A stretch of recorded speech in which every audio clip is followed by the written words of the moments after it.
nous allons commencer la Christologie, c'est-à-dire l'étude de la personne et de l'œuvre du Messie. Disons tout de suite que ce n'est pas un sujet facile. D'abord parce que, comme nous l'avons vu, c'est sur ce point-là que souvent se sont produits les grandes hérésies, celles que nous étudions notamment en histoire de l'Église. Et deuxièmement, pour une autre raison, parce que dans ce domaine aussi, il y a eu une occidentalisation de la foi. Et ce faisant, nous allons être amenés à suivre une méthode quelque peu, comment dirais-je, inorthodoxe. Nous serons un petit peu dans la situation de ces gens, de ces Grecs, de ces non-juifs dont il est question dans le chapitre 11 de l'évangile de Jean, qui étaient venus vers les disciples pour leur dire « Nous voudrions voir Jésus ». Bien sûr, Jésus, on croit le connaître. Et puis, soudain, on se rend compte, que les premiers chrétiens, qui étaient tous des juifs, manifestement, voyaient en Jésus, on pourrait dire le plus beau fleuron qu'ait jamais produit le peuple d'Israël, la plante la plus extraordinaire et la plus remarquable qui soit née de ce terreau qu'était le peuple d'Israël. Cependant, jamais, à aucun moment, ils n'ont pensé qu'il fallait couper cette plante de son environnement.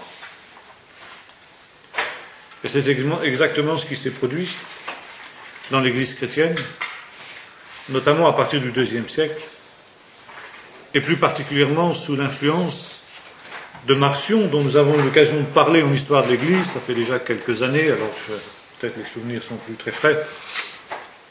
Marcion, cet homme qui avait voulu complètement déjudaïser l'Évangile, qui avait opposé l'Ancien et le Nouveau Testament, qui avait opposé le Dieu vengeur et jaloux, le Dieu légaliste de l'Ancien Testament, au doux Jésus, plein de miséricorde, d'amour du Nouveau Testament.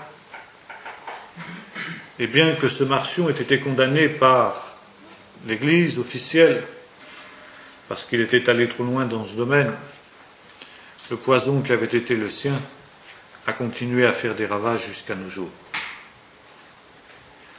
Et soudain, nous nous rendrons donc compte qu'au travers du Jésus de la tradition chrétienne, eh bien, il y a plus. Nous découvrons en lui Yeshua ben David, ben Abraham, le Messie d'Israël et le Sauveur des païens. Et c'est précisément cette démarche que nous allons suivre.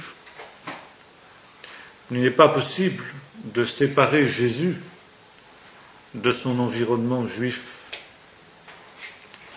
Il n'est pas possible de séparer Jésus des Écritures. Et les Écritures, pour lui, pour les disciples, c'était essentiellement ce que nous appelons l'Ancien Testament. D'ailleurs, cette expression elle-même, Ancien Testament, est quelque peu piégée.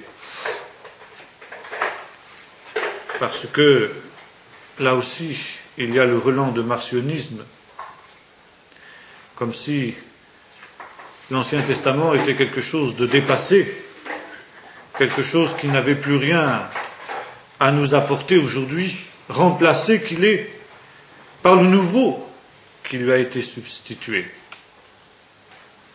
Alors que le Nouveau Testament n'est rien d'autre que la continuation de l'Ancien, l'accomplissement de l'Ancien. Et il n'y a pas rupture entre les deux réalités, mais il y a continuité. Quand il parlait aux disciples qui allaient à Emmaüs le soir de Pâques, Jésus, nous dit l'évangéliste Luc, se mit à leur expliquer dans toutes les Écritures ce qui le concernait. Et c'est donc dans ces Écritures-là qu'il nous faut d'abord rechercher qui est justement Jésus. C'est au travers d'elle que nous avons d'abord à le voir et à le découvrir. Parce que s'il n'y a pas une continuité entre les Écritures et le témoignage des apôtres dans ce que nous appelons le Nouveau Testament, alors Jésus n'est rien. Rien d'autre qu'un imposteur. Mais s'il y a vraiment continuité, s'il y a vraiment accomplissement par ce Jésus, de ce qui avait été écrit de lui par les prophètes, par Moïse, par David, alors il est vraiment le Messie d'Israël et il est vraiment la lumière des païens que nous sommes. Et c'est pourquoi dans tout ce cours de Christologie, c'est cet aspect-là que nous essaierons de souligner, parce que dans la plupart justement des études christologiques qui ont été faites par les non-juifs depuis des siècles et des siècles, c'est un aspect qui a été souvent ignoré,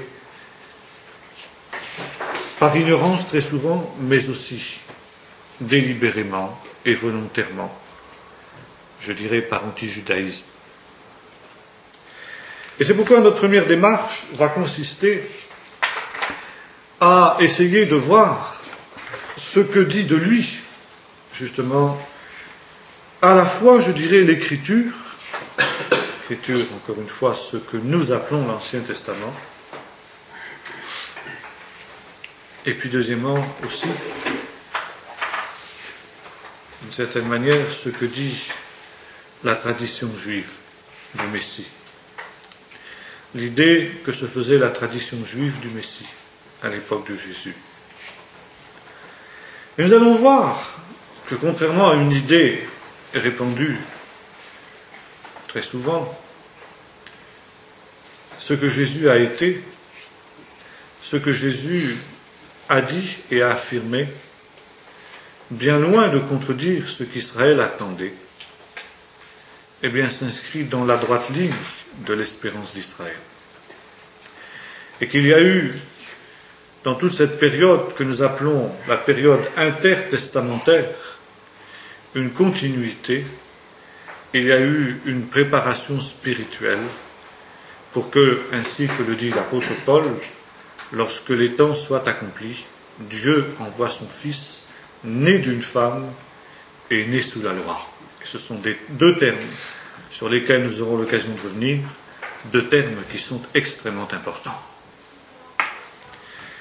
D'abord, j'aimerais que nous puissions partir d'un terme tout à fait qui semble ne pas avoir de rapport tellement avec notre propos, avec notre sujet, d'un texte que nous trouvons dans l'Épître aux Romains, au chapitre 1er, versets 16 et 17, où l'apôtre Paul dit, ce texte bien connu, « Je n'ai pas honte de l'Évangile, car c'est une puissance de Dieu pour le salut de quiconque croit, pour le juif d'abord, et ensuite pour le grec, c'est-à-dire pour le non-juif. » L'Évangile, c'est la bonne nouvelle. La bonne nouvelle qui concerne Jésus. Justement, Jésus, né d'une femme, est né sous la loi. Pourquoi justement l'Évangile? D'où vient cette expression?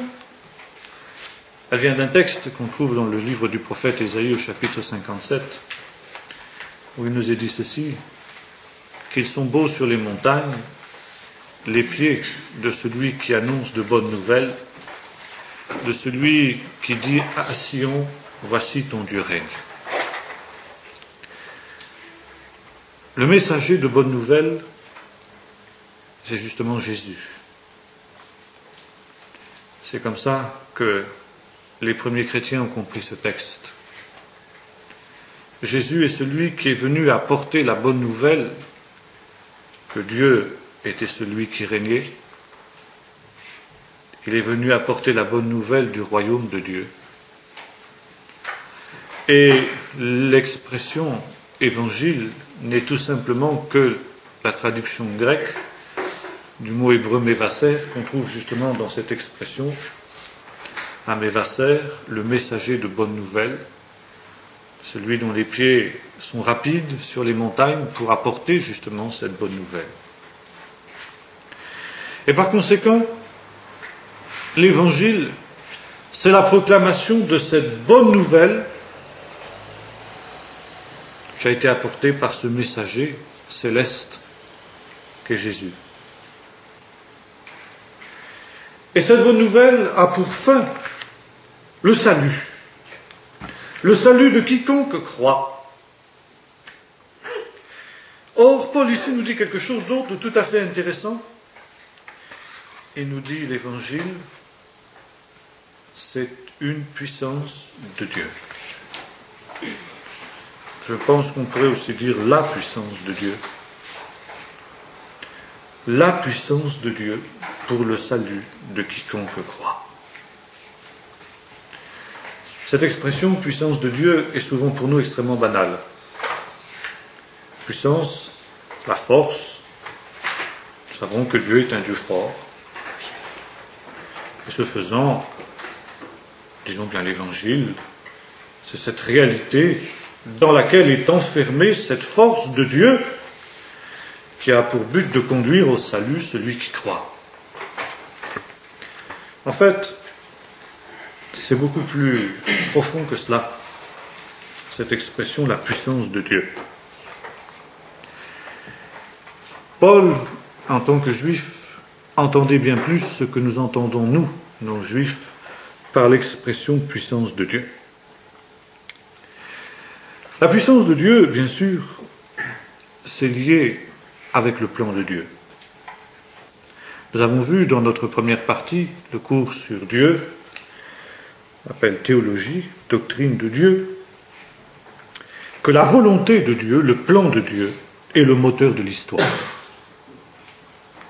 L'histoire, en fin de compte, se déroule selon le plan éternel de Dieu. Pas toujours, bien sûr. Exactement comme Dieu aurait voulu qu'elle se déroule, parce que Dieu respecte la liberté de ses créatures. Mais en fin de compte, en dernier ressort, Dieu conduit l'histoire pour que les buts ultimes qu'il a fixés à cette histoire s'accomplissent. Et cette histoire est surtout et d'abord l'histoire d'Israël. C'est pourquoi, dans la révélation biblique, l'histoire d'Israël tient une si grande place. Et pour exécuter cette volonté éternelle de Dieu, eh bien Dieu utilise sa puissance. La puissance est l'instrument que Dieu utilise pour exécuter ses desseins. La puissance de Dieu façonne l'histoire exactement comme la puissance de Dieu au commencement a créé le monde, et enfin, comme la puissance de Dieu soutient le monde créé. La puissance de Dieu n'est pas simplement une réalité qui a donné la chiquenaude initiale, comme l'affirment les savants, les philosophes. Mais la puissance de Dieu, après avoir créé le monde, le soutient. Et vous pourrez remarquer déjà ici tout de suite une petite anticipation que je fais quand nous lisons dans ce qui est écrit par Paul aux Colossiens concernant Jésus. Nous trouvons quelque chose de tout à fait intéressant. C'est en lui, pour lui et par lui, nous dit-il, qu'ont été créées toutes choses et qu'elles subsistent. Et là déjà, on voit un petit peu ce qui se profile derrière cette notion de puissance de Dieu. Dieu, par sa puissance, tient tout dans sa main. Il y a de nombreux textes qui l'évoquent. Je pense par exemple à Exode 15, verset 3, ce que l'on appelle le cantique de la mer, après que Dieu ait ouvert les eaux de la mer Rouge devant le peuple d'Israël, le peuple transporté de joie célèbre les louanges de Dieu et déclare « Dieu est un guerrier puissant ». Et l'expression « puissance », force de Dieu est ici nettement soulignée. Bon, il y a de nombreux autres textes sur lesquels on pourrait s'arrêter où il est question de ce Dieu puissant, de ce Dieu fort. Ce Dieu fort qui conduit notamment Israël, qui accomplit en ce qui le concerne ses plans et ses desseins. Et c'est pourquoi, après la fermeture du canon des Écritures, que l'on appelle encore une fois l'Ancien Testament, il y a dans la littérature rabbinique, dans la tradition juive, ici un certain nombre d'éléments qui vont être fortement soulignés, notamment à partir du moment où naît l'espérance messianique et où elle se renforce.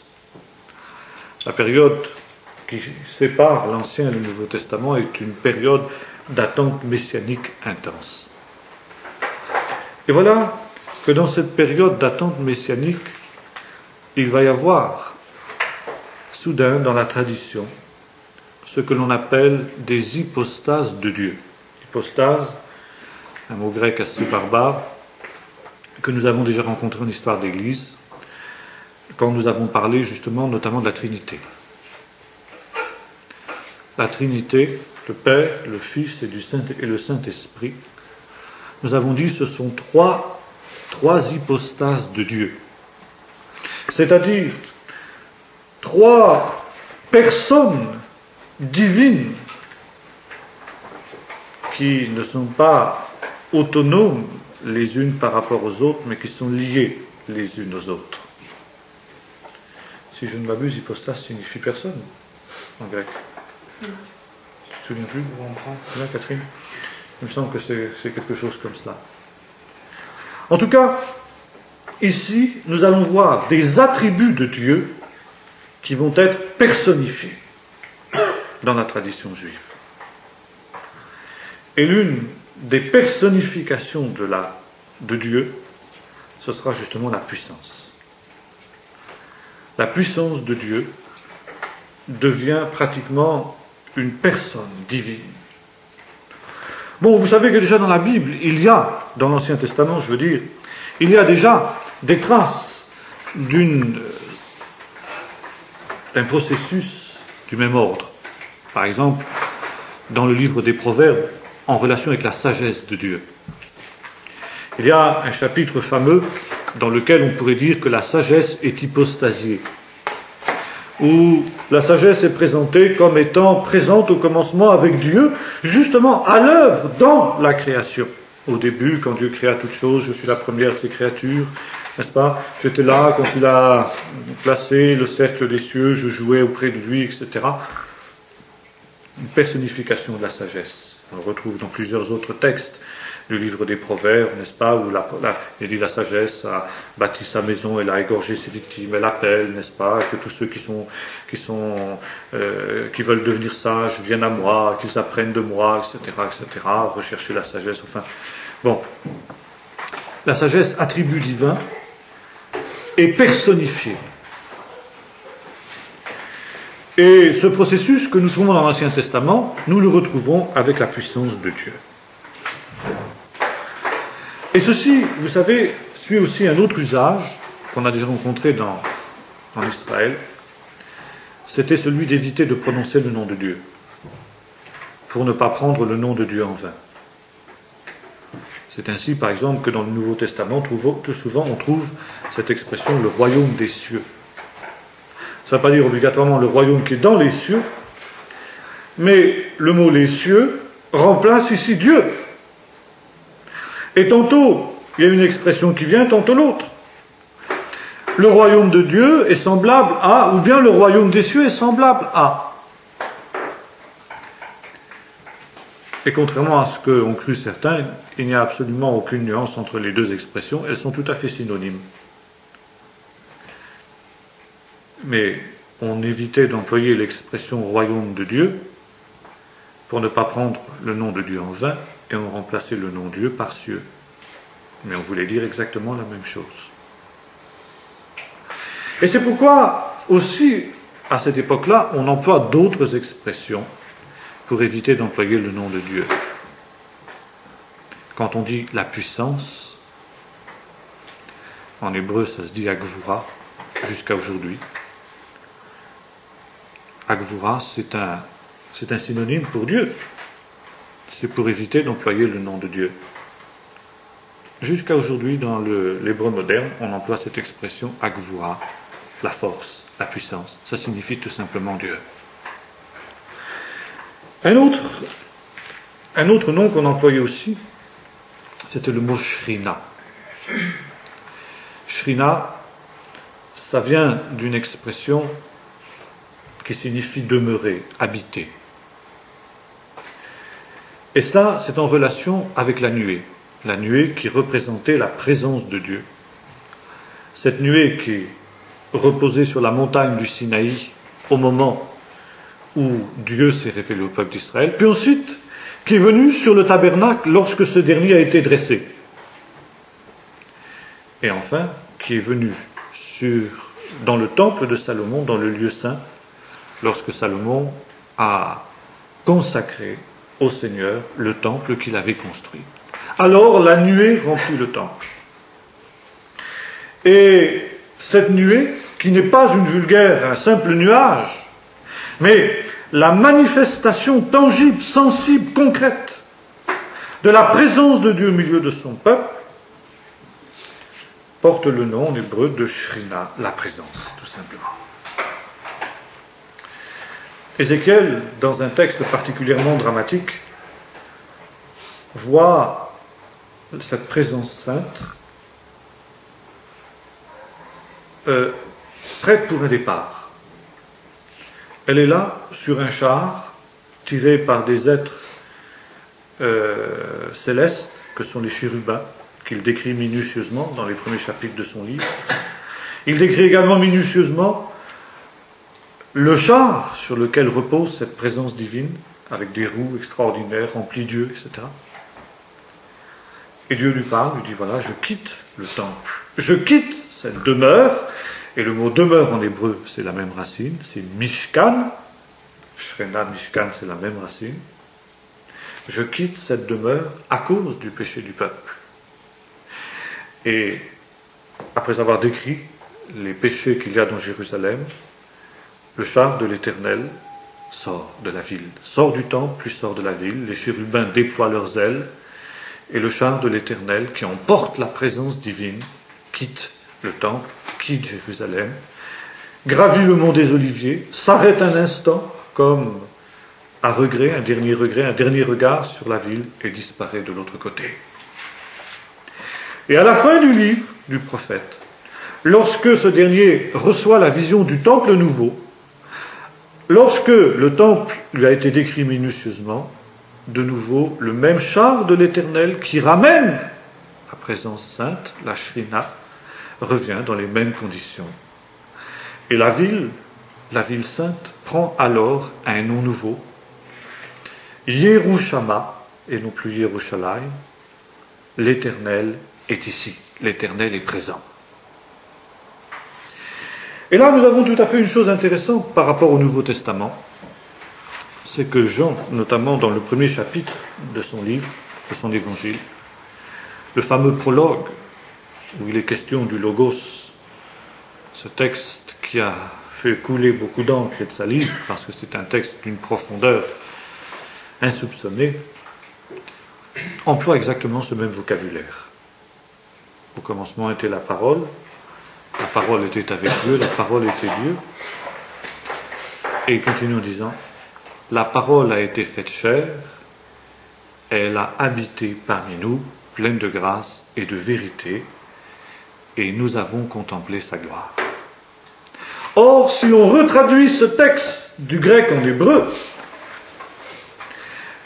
la parole a été faite chair, elle a habité parmi nous, Vatishkan betochenu. C'est le mot Shrena. Qu'est-ce que Jean nous dit dans ce texte?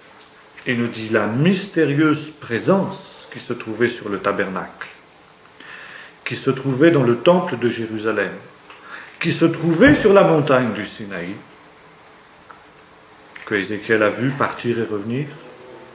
Cette présence mystérieuse, ce n'était autre que le Fils de Dieu éternel, la parole éternelle de Dieu, Jésus. La parole faite chair, elle a habité, comme dans le tabernacle, parmi nous, pleine de grâce et de vérité. Autrement dit, encore une fois, il n'y a pas rupture entre le Jésus préexistant que l'Évangile nous présente, le Jésus éternel, le Fils éternel de Dieu, unique et éternel de Dieu. Celui, nous dira l'apôtre Paul, qui était en forme de Dieu, c'est le même dont nous trouvons déjà la trace dans l'Ancien Testament. Premièrement, il est la puissance mystérieuse de Dieu, parce que la parole de Dieu, c'est la puissance. Dieu dit que la lumière soit, et la lumière fut. Par lui et en lui, toutes choses ont été créées, dira l'apôtre Paul. Donc, par cette parole de puissance de Dieu, Jésus, le Fils éternel, qui a été révélé lorsque les temps ont été accomplis, quand est venue la plénitude des temps, et cette puissance de Dieu par laquelle ont été créées toutes choses, celles qui sont dans le ciel, sur la terre et sous la terre. Deuxièmement, Jésus est cette manifestation, cette présence de Dieu qui a agi au milieu des hommes depuis le commencement sur le mont Sinaï et à différentes époques de l'histoire d'Israël. Cette présence qui sera éternellement au milieu des hommes au temps de la fin, ainsi que l'avait vu le prophète Ézéchiel, quand Jérusalem, purifiée de ses péchés, s'appellera Yerushalma, l'Éternel est là. Et puis, Jean ajoute un troisième terme, nous avons contemplé sa gloire. La gloire aussi, c'est une notion très importante dans le judaïsme, déjà dans l'Ancien Testament. La gloire, c'est la manifestation de ce que Dieu est. Dieu, nous dira l'apôtre Jean, personne ne l'a jamais vu. Le Fils unique qui est dans le sein du Père est celui qui nous l'a fait connaître. Et dans ce sens, le Fils unique est la gloire de Dieu.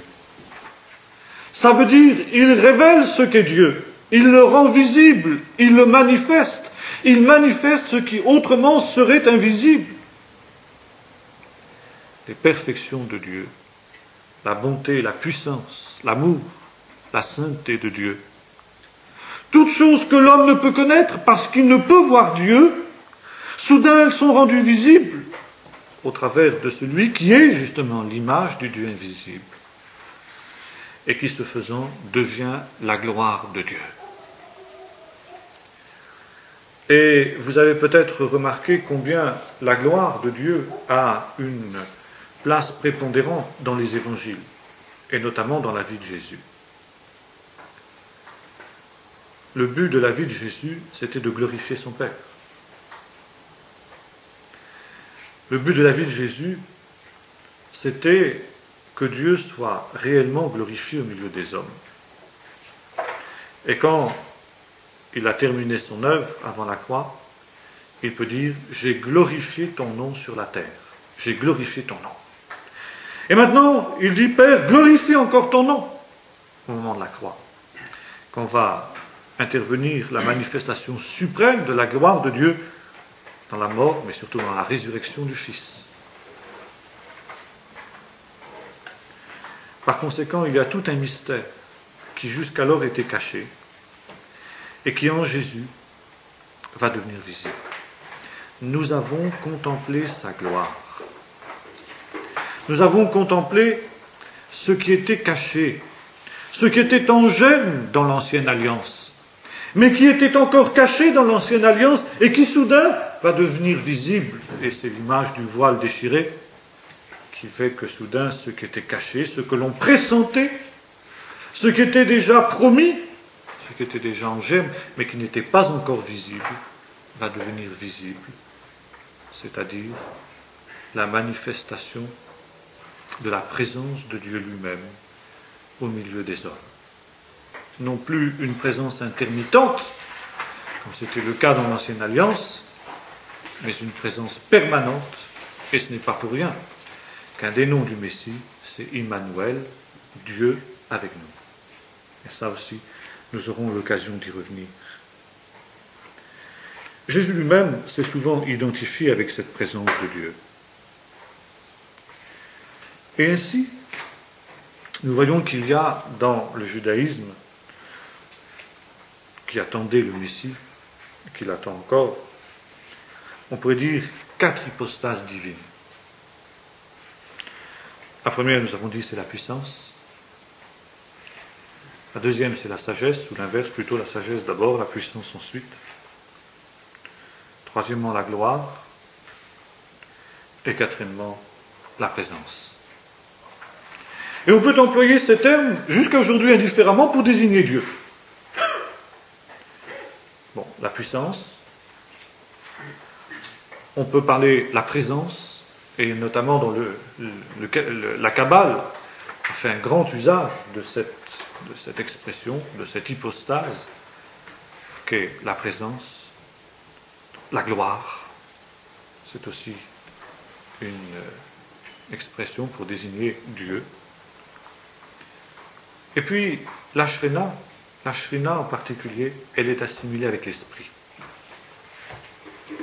L'Esprit Saint et la Shrina, c'est finalement la même chose. Et là, on voit aussi se dessiner, déjà, voyez-vous, la doctrine de la Trinité dont nous avons parlé ensemble. D'ailleurs, en hébreu, le mot esprit, c'est un mot féminin, exactement comme le mot Shrina, présence. Et par conséquent, les deux choses sont assimilées. Mais encore une fois, déjà, il y a ici un processus par lequel cette présence de Dieu est hypostasiée, c'est-à-dire est personnifiée. Et en même temps, l'Esprit est personnifié. Et en même temps, la puissance est personnifiée. Et là, nous voyons déjà apparaître la deuxième personne de la Trinité, le Fils. Puissance de Dieu et sagesse de Dieu. Et quand nous lisons Paul, justement, nous trouvons souvent ces expressions. Lui qui a été fait pour nous sagesse, justification et rédemption, dira-t-il. Ou encore le texte des Romains dont nous sommes partis, n'est-ce pas? C'est une puissance de Dieu pour le salut de quiconque croit. Ou encore le fameux texte des Corinthiens, n'est-ce pas? Les Juifs demandent des miracles, les Grecs demandent la sagesse, nous prêchons Christ crucifié. Folie pour les uns, scandale pour les autres, mais puissance de Dieu et sagesse de Dieu. Là, nous trouvons ces deux notions qui étaient familières aux Juifs de son temps. Autrement dit, pour Paul, Jésus est vraiment la personnification de ces notions que les Juifs, justement, attendaient. Vous pouvez trouver, par exemple, dans le Nouveau Testament, un certain nombre de textes aussi où on trouve ces notions, alors là, vraiment, dans une dimension totalement hypostasiée. Par exemple, le texte où le fameux texte de Simon le magicien. Vous savez, lorsque Philippe arrive dans cette ville de Samarie, il prêche Jésus, et là il y avait un certain Simon magicien, dont tous les habitants de la ville disaient, celui-ci est vraiment celui qui a la puissance de Dieu, celle qu'on appelle la grande.